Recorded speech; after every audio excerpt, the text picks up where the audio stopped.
mon témoignage ce matin, l'été de mes 18 ans. Alors, il y a 5 choses que j'aimerais communiquer aujourd'hui à travers mon témoignage. La première, c'est que Dieu existe. La deuxième, c'est que Dieu nous aime. La troisième, c'est que Dieu nous cherche. La quatrième, que Dieu nous offre le cadeau de la vie éternelle. Et la cinquième, c'est que Dieu a un plan pour notre vie. Alors moi, je suis né dans une famille nombreuse à Shawinigan, une famille de 10 enfants, 5 gars, 5 filles, et moi, j'étais le 9e de cette famille, donc le 5e garçon, et j'ai une sœur qui est un peu plus jeune que moi. Alors, j'ai eu une enfance, certains problèmes avec la justice pendant mon adolescence. Et puis, quand il est arrivé 1976, eh bien, c'est là que les choses ont basculé, si je pourrais dire comme ça, pour moi. C'était l'année des Jeux olympiques à Montréal, mais c'était aussi l'année où, avec un de mes amis, on avait chacun une moto et on voulait profiter là, de l'été au maximum. Et c'était une motocross, donc une moto pour aller dans les sentiers, dans le bois et tout ça. Et puis avec l'adrénaline dans le plancher, bien, c'est sûr que nous, on voulait vivre des sensations fortes. Et c'était ça qu'on avait sur le cœur de profiter de la vie. C'est ça un peu l'idée. Alors, avec avoir 18 ans, je commençais ma vie d'adulte, j'anticipais plein de belles choses pour moi, et ça voulait dire plein d'aventures, plein de fun, et aller sortir, aller dans les bars, dans les discothèques, et m'amuser avec tout ce que ça vient avec là, au niveau de une jeune vie qui commence et avec le fait d'être un adulte. Donc, pour moi, la vie est belle et j'étais au contrôle de ma vie et j'avais l'intention d'aller jusqu'au bout avec ça. Et là, ce qui est arrivé pendant justement l'été, on était moi et mon copain, mon ami, et puis lors d'une des randonnées en question qu'on faisait dans les sentiers, on aimait faire des sauts. Alors là, on cherchait des endroits où on pouvait justement, avec notre motocross, faire des sauts. Et puis là, un après-midi, on était comme ça, puis là, on faisait des sauts, puis là, on essayait de faire le plus beau saut qui existe entre nous deux, et puis là, des sensations à travers ça. Et là, ce qui s'est passé pendant l'une de ses sorties, c'est que là, lui a fait tellement un beau saut que là, malheureusement, sa moto n'a pas pu absorber le choc et là, il est passé par-dessus sa moto et là, la moto a tombé sur lui et puis là, ça lui a cassé la jambe. Alors, pourquoi c'est important dans mon histoire? C'est que lui, dans le fond, il y avait un projet d'aller travailler sur une ferme en Ontario. Il y avait 4 autres gars, 4 autres Québécois de Shawinigan qui allaient monter ensemble, donc 5 Québécois ensemble, tous assez jeunes. Et puis là, il allait travailler pendant tout l'été sur la ferme. Alors, moi, je n'étais pas inclus dans ce voyage-là. Donc, lui, quand l'accident est arrivé, puis là, bon, naturellement, avec une jambe cassée, fracturée, puis là, opérée et tout ça, donc, son projet ne pouvait pas fonctionner. Puis ça, c'est là qu'il m'a dit à moi, il dit, Benoît, il dit, prends ma place. Prends ta place. Là, je ne sais pas, moi, je ne sais pas moi, je ne suis pas supposé aller là. Comment est-ce qu'il va m'accepter, le gars en question, le fermier, tout ça. Ben, je vais l'appeler, je vais arranger ça, puis ainsi de suite. Alors, il a fait tout le travail, puis là, il me dit, OK, c'est correct, tu peux monter avec les autres et il va te prendre. Donc, là, moi, j'étais tout excité. Je me disais, wow, je vais aller vivre une belle expérience, travailler sur une ferme. Pour moi, c'était une première. Premièrement, aller en Ontario, c'était une première. Je n'avais jamais été en Ontario. Travailler sur une ferme pour faire la récolte de tabac, c'était aussi une première. Et puis là, pendant tout l'été, d'être parti encore là, ça, c'était une première pour moi. Je n'avais jamais fait ça, de partir comme ça seul, sans mes parents ou sans vraiment euh, d'autres personnes que je connaissais, parce que les 4 autres gars, moi, je ne les connaissais pas, là, qui faisaient partie du voyage. Et donc, travailler même pendant 2 mois, gagner des sous, puis pouvoir avoir du chômage après. Donc, ça, c'était mon projet à moi. Là, je travaille, je vais triper pendant mon 2 mois là-bas. Après ça, j'ai des timbres de chômage, je me place sur le chômage pendant l'hiver, je fais la fête, c'est merveilleux, la vie est belle. Hein? Un vrai jeune là, ambitieux. Travailler 2 mois, puis être sur le chômage le reste de l'année. Alors là, il y a juste un inconvénient à tout ça, un petit problème qui s'est pointé, c'est que l'un des gars, donc, qui s'appelait Guy Junot, lui, pendant l'année, pendant l'hiver, il avait accepté le Seigneur dans sa vie. Alors là, Dieu faisait partie de sa vie, puis là, même mes amis qui savaient que j'allais aller au tabac avec lui, savaient qu'il était capoté sur la Bible, comme il disait, là. Puis là, je ne sais pas pourquoi mes amis m'ont picoté avec ça, mais ils ont dit, Benoît, tu vas revenir avec une Bible accrochée au cou. Ben là, je dis, moi, revenir avec une Bible accrochée au cou, ben, il est mieux d'attacher sa tuque parce que moi, je ne veux rien savoir. Comprends-tu? Là, je ne veux rien savoir de ça. Moi, ces affaires-là, ça ne m'intéresse pas. Je n'avais pas un intérêt pour les choses de Dieu, mais pas en tout. Alors là, ce qui s'est passé, c'est que le gars en question, qui s'appelait Guy, ben lui, il n'arrêtait pas de nous parler de la Bible. Hein? Là, ça, à tous les jours, en bon québécois, là, il nous cassait les oreilles avec sa Bible, puis là, le retour du Seigneur, puis Jésus va revenir, puis t'es-tu sauvé? Bon, toutes ces questions-là, puis là, lui, il nous parlait de Jésus, puis on a besoin de lire la Bible, on a besoin de se tourner vers Dieu, puis naturellement, les 4 autres Québécois, on ne voulait rien savoir. Après quelques semaines, je ne sais pas combien exactement de temps, peut-être 2, 3 semaines, quelque chose comme ça, où il nous harcelait littéralement avec la Bible. Alors, j'ai dit, garde, bon, ben là, je vais la lire ta Bible, là. OK? Après qu'on finissait de travailler, on finissait quand même vers 2 heures dans l'après-midi. On commençait très tôt, mais on finissait tôt aussi dans l'après-midi. Fait que là, on avait du temps libre. Ben, je vais la lire, ta Bible. Puis là, moi, c'était vraiment juste par curiosité. Puis là, lui, il m'a dit, écoute, ça serait important que tu commences par le Nouveau Testament. OK. Moi, je ne connaissais pas ça, je ne connaissais pas la Bible. Je savais qu'il y avait une Bible, ça existait. Là, j'étais catholique.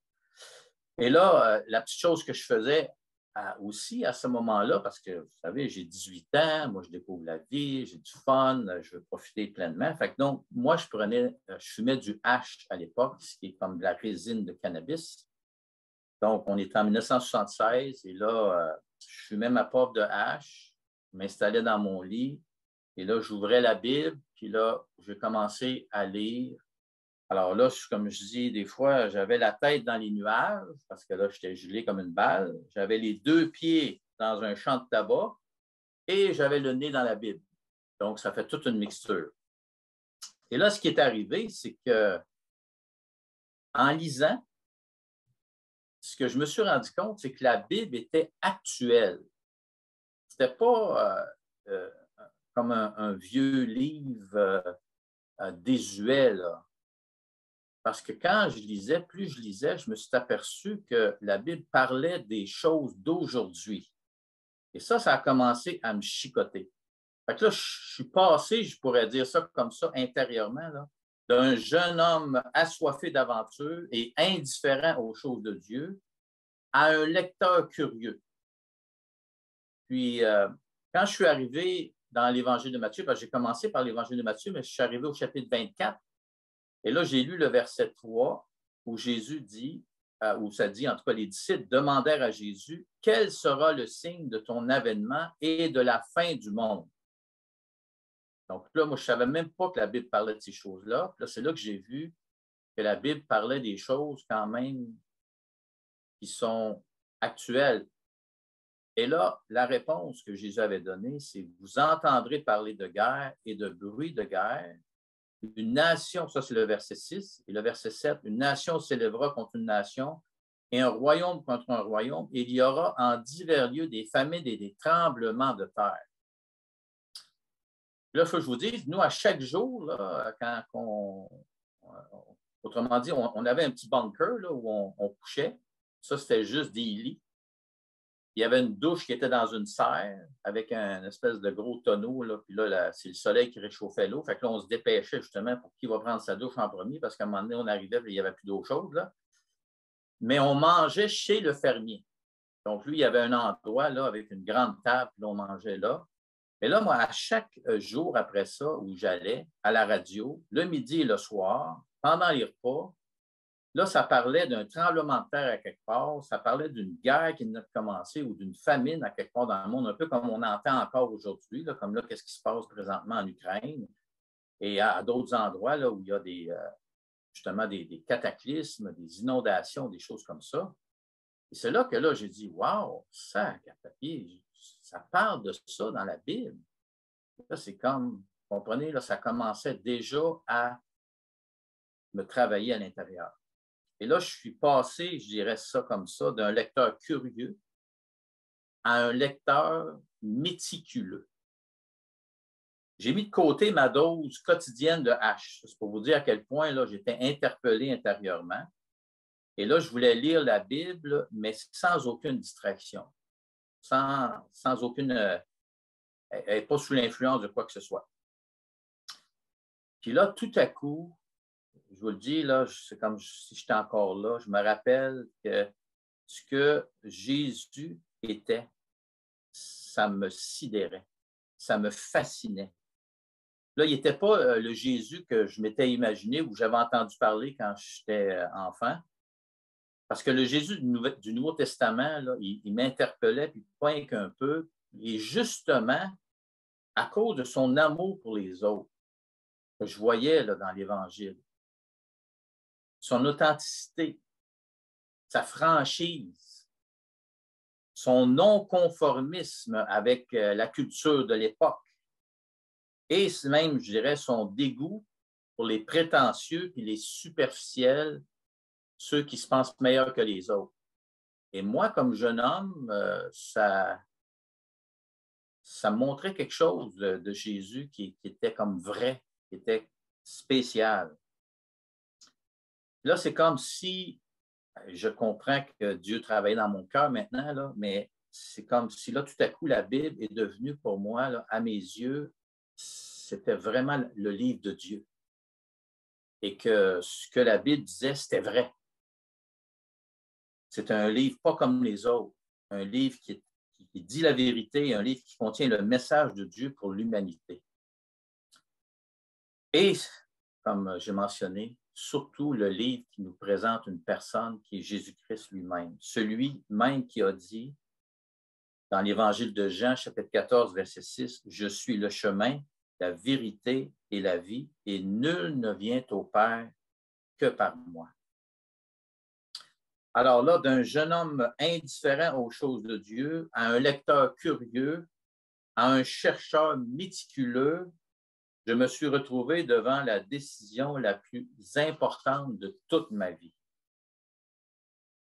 Et c'était la question qui ressemblait à ceci. Que vais-je faire maintenant de l'invitation de Jésus-Christ de croire en lui pour recevoir le pardon de mes péchés et le don de la vie éternelle?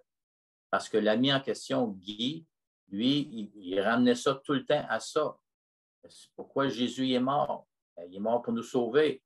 Et toi, es-tu sauvé? Ben là, je ne sais pas, moi, si je suis sauvé, comment je peux savoir ça? Mais c'est ça pour ça qu'il est venu. Il est venu pour que tu puisses avoir l'assurance de la vie éternelle. Il veut pardonner tes péchés.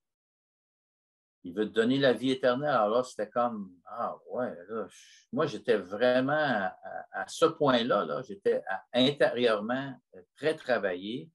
Je ne savais pas quoi faire. Je ne savais pas vers qui me tourner parce que là, lui, il me disait des choses que je n'avais jamais entendues. Ce n'était pas l'enseignement que j'avais reçu ou la compréhension de comment aller au ciel que j'avais compris. Et là, j'ai commencé à me poser quelques questions, comme qu'est-ce qu'il me dit que tout ce que lui me dit, c'est vrai? Ce que je lis, puis l'interprétation qu'il me donne, est-ce que ça, c'est la bonne interprétation? Est-ce que c'est vraiment comme ça que Dieu veut qu'on aille au ciel? Alors là, j'étais dans la confusion, puis dans le doute, puis dans le questionnement. Puis là, ben, j'ai fait la seule chose qui me soit venue à l'esprit. Et j'ai demandé à Dieu de me le montrer en se manifestant à moi dans des événements et des circonstances. C'est ça qui est venu sur mon cœur, dans ma pensée. Okay? Alors, vous comprenez, je suis un jeune homme de 18 ans. Moi, je n'ai pas de compréhension énorme de la Bible. Je ne sais pas comment découvrir la volonté de Dieu, ces affaires-là. La seule chose qui me vient à l'esprit, c'est, ben, je vais lui demander. Je vais lui demander, révèle-toi à moi, dis-moi. Puis là, j'ai dit quelque chose comme, si tu existes et que tu m'aimes comme ça semble dire dans la Bible et que Guy me l'explique, et que tu as envoyé ton fils pour me sauver, ben là, je vais avoir besoin que tu me le montres parce que j'ai besoin d'être certain que c'est comme ça, que c'est ça la vérité. Et là, je lui ai demandé 3 choses. Je n'ai pas été systématique dans le sens que je savais les 3 choses que j'allais demander. Moi, j'ai commencé avec une chose. Pourquoi je suis allé là? Regarde, j'ai pensé à ça. J'ai pensé demander cette chose-là à Dieu. Et la première chose que je lui ai demandé, c'était d'avoir un menu particulier pour le repas du soir. Et là, j'avais nommé chaque chose que je voulais qu'il soit inclus dans le repas. Et vous savez quoi? Je suis arrivé sur le repas du soir, c'était exactement le menu qui était là. Et là, je me rappelle, je suis retourné après le repas, parce que sur le coup, je n'ai pas réalisé. Là. Et comme, je n'étais pas comme ça, attentif, là, sur le coup. Mais par après, c'était comme, hey, quand je suis revenu là où on couchait, ben, c'était ça le repas ce soir. Ah, ben oui, c'est vrai. Le hasard. Alors moi, j'ai dit, ah, ben oui, c'est un hasard, c'est un addon. Fait que là, la deuxième chose que je lui ai demandé à Dieu pour me démontrer que c'était vraiment lui, que c'était ça la vérité, c'était qu'il me montre un serpent. Pourquoi j'ai demandé ça encore? Je ne peux pas vous l'expliquer. C'est ça qui est venu sur mon cœur. Demande un serpent. Le lendemain ou surlendemain, là, je ne me rappelle pas exactement si c'était la journée après ou 2 jours après, mais en tout cas proche là, de ce que je lui ai demandé. Un autre Québécois, bien, il était 2, 3 Québécois, puis eux autres, ils vendaient justement là, notre consommation qu'on prenait. Alors, ils sont venus, on était dans le champ, puis là, ils arrivent, puis là, bon, ils arrivent avec le stock, tout ça, puis ils nous vendent ce qu'on a besoin. Là, il y en a un qui sort à un moment donné, il sort une couleuvre de sa poche. Ben, il nous montre ça. Ah, regarde, regarde. Fait que là, on rit, puis il y en avait un qui avait peur de ça, même si c'était une petite couleuvre de rien, il avait peur. Puis... Et là, encore là, je reviens, après avoir pris mes affaires, manger tout ça, le soir, quand je suis seul, puis là c'est comme ça revient. Ah, ben, regarde, tu as vu un serpent, là? Ah, ben oui, c'est bien trop vrai. Ah, ben là, ça compte pas. C'est une petite couleuvre. Pas vraiment un serpent, ça. Fait que là, je dis, OK, là, vraiment, vraiment, là, vraiment, si tu existes, là, puis c'est vraiment toi qui es en train de se manifester, ben là, montre-moi-en un vrai serpent. Et là, je vous le dis, le lendemain, j'étais assis parce que la machine avec laquelle on récoltait le tabac, c'est un peu comme une araignée là, avec des pattes, là, puis ça descend, puis là, on est assis très, très près du sol, sur un siège avec un bucket en avant de nous autres, puis là, on récolte le tabac, on met ça là-dedans. Et là, en dessous de mon siège, je vois passer une grande silhouette noire, là, à peu près, tu sais, histoire de pêche, là. Un grand serpent, en tout cas. Et moi, sans réfléchir, je sors de mon basket, je ne suis pas raccourir après le serpent.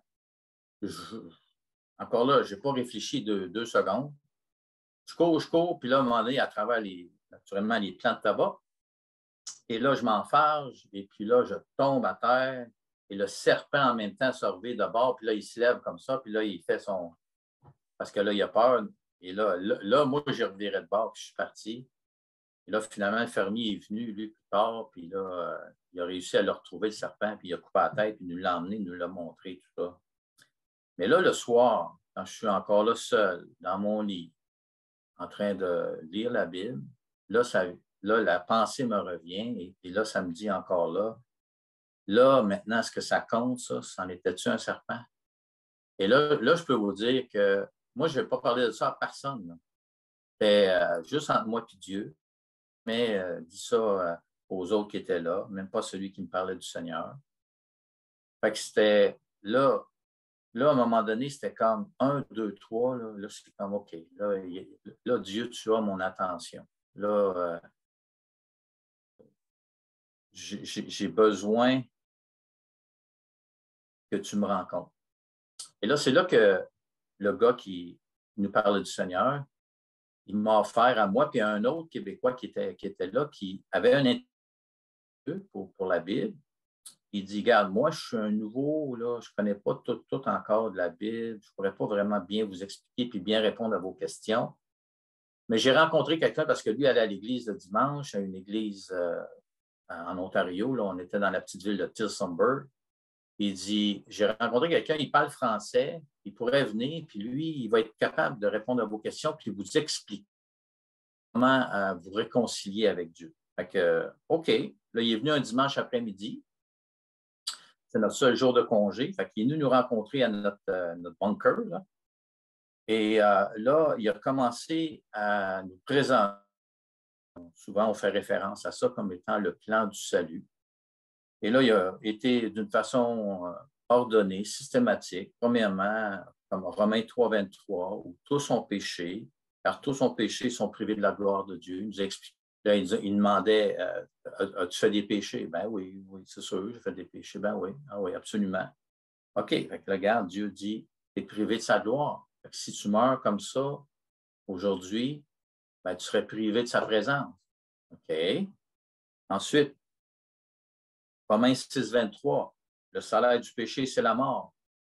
Alors, ça, c'est ce que tu mérites. Le salaire, on travaille ici, le fermier nous paye un salaire. Et là, Dieu dit que le salaire de ton péché, ben, c'est la mort. Ça veut dire la séparation d'avec Dieu. OK? Il enchaîne avec Romains 5, 8. Christ est mort pour nous.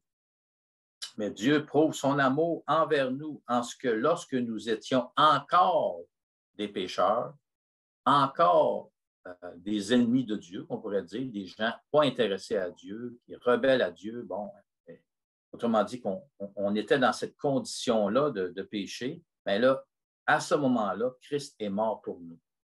Alors, il m'a expliqué que c'était pour moi, personnellement, et pour tous, mais pour moi, personnellement, que Jésus était mort sur la croix, que quand il avait été à la croix, il avait pris mes péchés sur lui. Et donc, lui a payé le salaire du péché.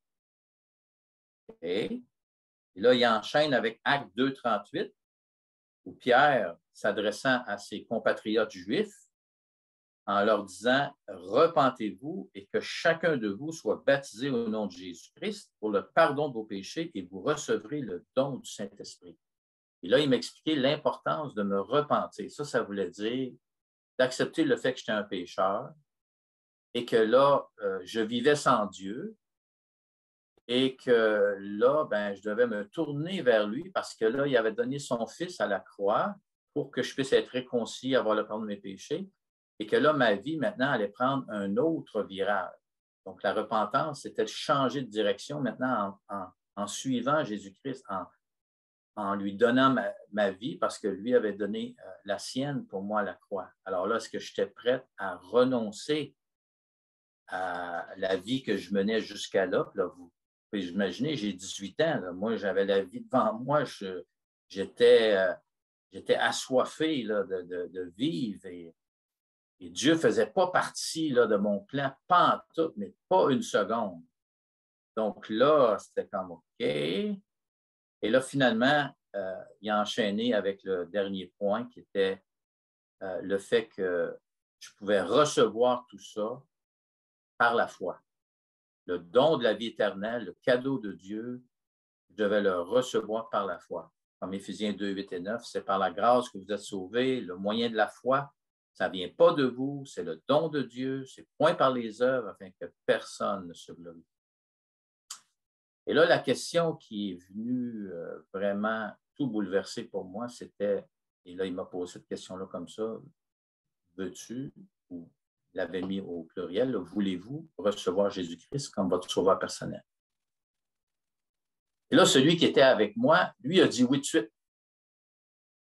Et là, je l'ai regardé, mais pour moi, là, c'est comme s'il y avait des lumières qui venaient de s'allumer dans ma tête, dans mon cœur, qui me disaient, là, danger, danger, danger. Et si tu dis oui, là, tu comprends que tes amis à Shawinigan, quand tu vas revenir, là, t'en rappelles-tu, qu'est-ce qu'ils t'ont dit? Ah oui, ils vont tous se moquer de moi, ils vont rire de moi, hein, on te l'avait dit, tu allais revenir avec une Bible dans le cou. L'autre élément, c'était, ben là, ça veut dire que moi, là, c'est fini, là, ma vie de jeunesse, là. J'ai 18 ans, il faudrait que je renonce à tout, au plaisir de la vie.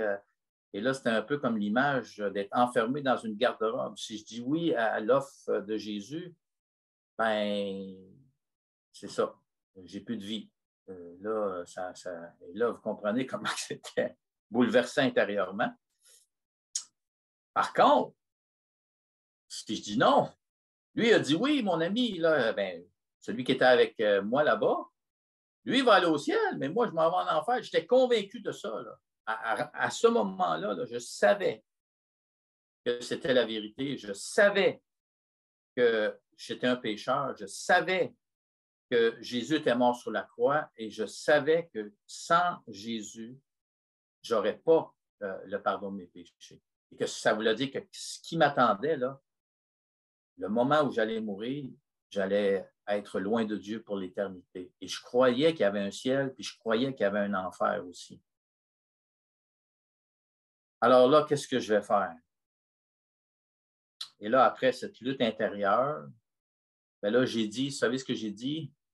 Moi, j'aime ça dire ça comme ça. J'ai dit oui. Oui, parce qu'il y avait un oui mélangé d'un non. Alors, et ça, autrement dit, mon cœur était tiraillé, mais il penchait plus vers le oui que le non, mais il y avait une certaine partie de moi qui résistait là. Mais Dieu a quand même entendu mon oui et il a répondu parce que au moment où j'ai prié, après avoir prié, euh, je savais que j'avais le pardon de mes péchés. J'avais une joie et une paix dans mon cœur. J'avais une assurance d'aller au ciel. C'était fort, fort, fort. Là. C'est un moment pour moi qui est comme la paix que j'ai goûtée à ce moment-là était quelque chose de Dieu. C'était divin, c'était exceptionnel. Je n'avais jamais goûté à une paix comme ça, une paix dans mon cœur qui était comme tellement grande.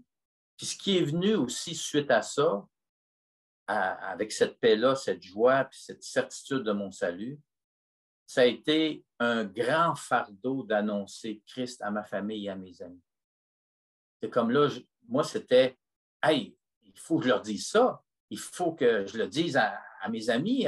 Ils ne comprennent pas ça, ils ne savent pas ça, ils n'ont jamais entendu parler de ça comme ça. Oui, ils savent que Dieu existe, ils savent que Jésus est venu, mais ils ne savent pas qu'il est mort sur la croix et que par lui, on peut avoir le pardon de péché et la vie éternelle. J'ai tellement hâte de leur en parler parce que je suis convaincu qu'ils vont tous l'accepter. Alors ça, c'était sur mon cœur. Et là, j'ai commencé à écrire naturellement à l'époque. Il n'y avait pas d'Internet, ces affaires-là. Fait que des petites cartes postales, des petites lettres pour leur dire un peu ce que je venais d'expérimenter, de vivre et la joie que j'avais de connaître Jésus comme mon sauveur. Puis là aussi, il y avait un autre élément que je me souviens qui était fort, fort, fort, c'est que parce que mon cheminement était aussi beaucoup lié aux événements de la fin et au retour de Jésus. Là, j'étais comme convaincu que très, très, très bientôt. Et tellement très, très bientôt que je me rappelle que je priais en disant, Seigneur, s'il te plaît, attends au moins que j'aie le temps de retourner dans ma famille, de retourner vers mes amis. Il ne faut pas que tu reviennes là. J'aurais pas eu le temps encore de vraiment leur parler puis de les aider à comprendre ton amour pour eux. Et ça, c'était fort, fort, fort sur moi. Alors, c'est sûr que vous comprenez quand je suis revenu ensuite dans ma ville natale, la réaction de mes amis et de ma famille n'a pas été celle que j'avais anticipée. Alors oui, il y a eu un intérêt, oui, il y a eu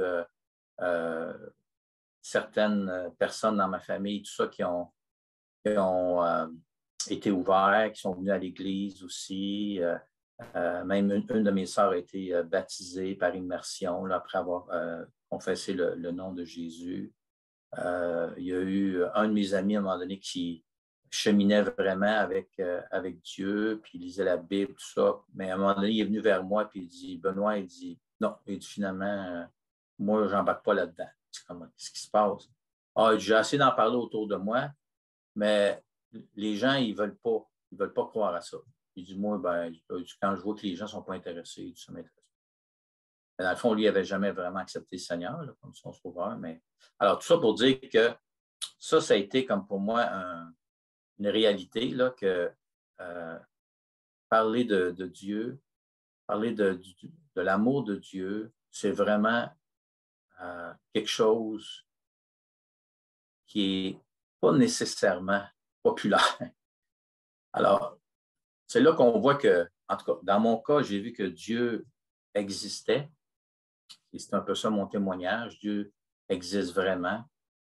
Lorsqu'on se tourne vers lui, qu'on fait appel à lui, il se manifeste. Dieu nous aime, il nous cherche et il veut nous donner la vie éternelle, puis il y a un plan pour notre vie. Et à travers toutes ces années, ça fait quand même au-dessus de 45 ans. Et je peux voir comment Dieu a été fidèle à travers toutes ces années, à travers différentes situations, différentes choses que j'ai pu vivre à travers les années. Mais Dieu a toujours été le même et Jésus a toujours été fidèle. Et là, la question que peut-être je pourrais vous poser et vous laisser avec ça ce matin, c'est qu'est-ce qui vous empêche d'accepter son amour? Pourquoi refuser l'amour que Dieu et qui a même démontré à travers son Fils Jésus en allant sur la croix? Est-ce que Dieu est en train de parler à votre cœur à travers les témoignages, à travers ce que vous vivez, les relations que vous avez autour de vous, peut-être des gens que vous connaissez qui, justement, eux, ont une relation avec Dieu à travers son Fils Jésus? Vous entendez ou vous voyez le fait qu'il vous invite à venir à lui, pas à une religion, pas à changer de religion, mais à venir à lui personnellement. Vous savez, moi, à ce moment-là, en Ontario, là, il n'y avait pas d'église, il n'y avait pas de rien de ça qui était d'aller dans une église ou dans une autre. C'était vraiment par rapport à Jésus et ce qu'il a fait pour moi à la croix. Et là, l'autre question, c'est, voulez-vous recevoir son don de la vie éternelle? Parce que là, c'est cette question-là qui chacun de nous doit répondre. Est-ce que je veux, moi, recevoir le don de la vie éternelle? Est-ce que je veux être en paix avec Dieu? Est-ce que je crois vraiment que si je ne viens pas à Jésus, ben moi, je suis laissé à moi-même, là, que je ne peux pas rencontrer Dieu juste avec mes propres vertus, mes propres œuvres? Impossible, impossible. Ça ne passera pas. Alors, si c'est votre cas, si là, vous êtes rendu à un point de vous poser des questions et d'avoir ce désir-là de rencontrer Dieu, de faire la paix avec Dieu, de venir à Jésus parce qu'il est mort sur la croix pour vous, alors là, la seule chose qui vous reste à faire, c'est de lui ouvrir votre cœur et de lui demander à lui de venir vous rencontrer personnellement, là où vous êtes, et de vous pardonner vos péchés. Et là, de lui faire confiance. Je peux vous dire, il ne vous laissera jamais, jamais tomber. Dans Jean 10, versets 27 et 28, Jésus a dit ceci: « Mes brebis entendent ma voix. » Et moi, j'en suis témoin que Dieu m'a aidé à comprendre son amour. Il s'y est pris d'une façon personnelle. Chacun de nous, on a un témoignage unique. Et Dieu s'y prend d'une façon différente avec chacun. Il y a des points en commun, mais on est quand même une personne à part entière. Et il veut nous faire entendre sa voix. Comme Jésus dit, mes brebis entendent ma voix. Moi, Jésus, je les connais et elles me suivent. Je leur donne la vie éternelle. Elles ne périront jamais. Ça veut dire elles n'iront jamais. Et personne ne les arrachera de ma main. Donc, elles vont toujours être à moi. Elles vont toujours faire partie de ma vie et de... Alors ça, c'est la promesse de Jésus. Venez, soyez une de ces brebis. Il vous aime et il va être avec vous tous les jours. Il va vous accompagner dans chaque défi de votre vie. Et vous allez voir à quel point votre vie va avoir un sens et une direction complètement différente.